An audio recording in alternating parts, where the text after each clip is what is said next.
Russian suicide drones blasting Ukrainian positions.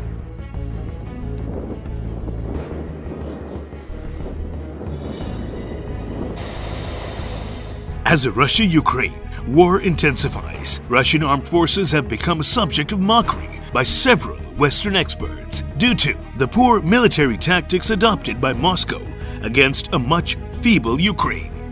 The latest example of Russia's poor tactics appeared recently when the Ukrainian Ministry of Defense released a video on March 11 showcasing a column of Russian tanks being ambushed about 35 kilometers from Kiev and were forced to retreat.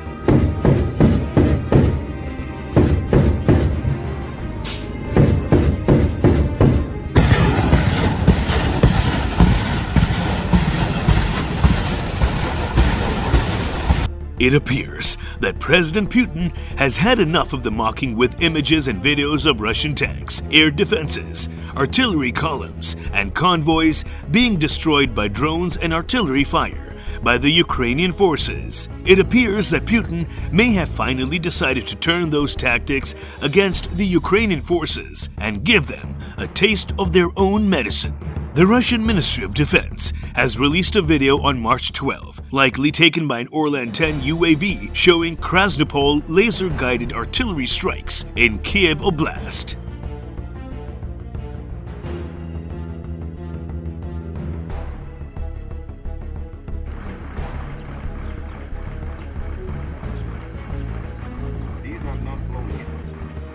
Orlan-10 is a medium-range, multi-purpose unmanned aerial vehicle UAV developed by the Russian firm Special Technology Center LLC in St. Petersburg. While this is not the first time Orlan-10 has been used by the Russian armed forces in Ukraine, the latest images from Ukrainian forces also show the remains of what appears to be a Russian-made kamikaze suicide drone that fell over the Ukrainian capital. Ukrainian sources have claimed that this drone contained a kilogram of explosives, plastids with metal balls, and fell over the roof of a building in Podil neighborhood in Kiev and set the roof on fire.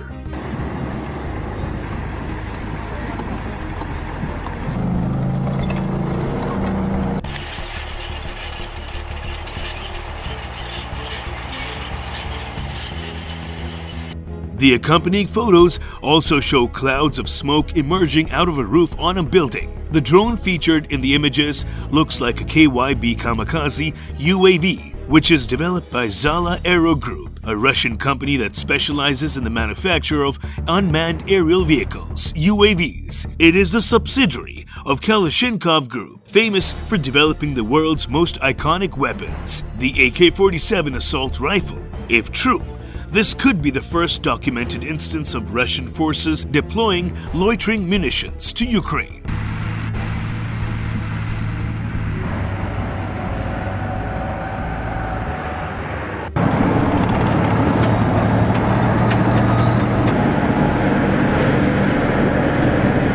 The KUB UAV is intended to be affordable, simple, and easy to operate that can be used for reconnaissance and attack purposes. As per the company claims, it has an endurance of 30 minutes, speeds of 80 to 130 kilometers an hour, that's 48 to 78 miles an hour, and it can carry a payload of 3 kilograms or 6.6 pounds. The drone has been used by Russian forces in Syria for striking terrorist targets in Idlib, northern Syria, according to reports by Russian state-owned news agencies Novosti and Russia Today.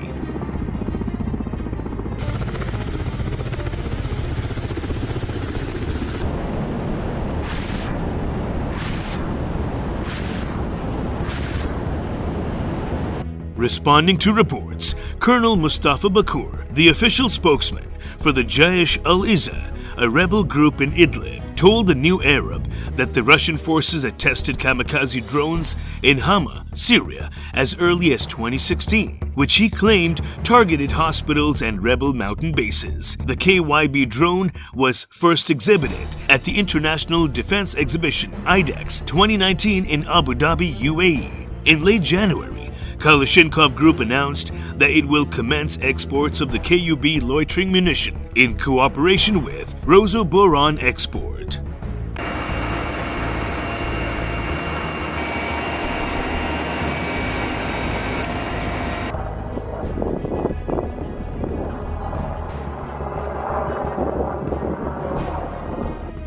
These mini drones can be equipped with cameras and can loiter in the air while relaying enemy positions to the troops on the ground. When the commanders see an appropriate target to hit, they can move the drone to dive into the target and detonate the warhead on it. The warheads of loitering munitions are small, having explosive power like a grenade or less, which may not be used against hard targets like armored vehicles or tanks, but they can hit the enemy on the other side of a hill shielded from observation or fire by terrain, like mortars, in defileted positions, or fly into windows to take out enemy positions during urban combat.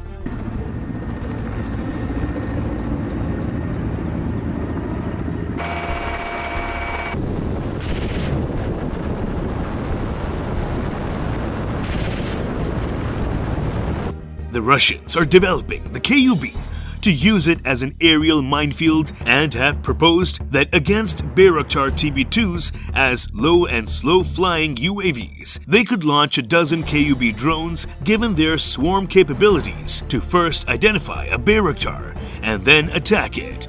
Samuel Bendit, an advisor with the strategy, policy, plans, and programs, the US-based Center for a New American Security, told Shepherd Media on February 11.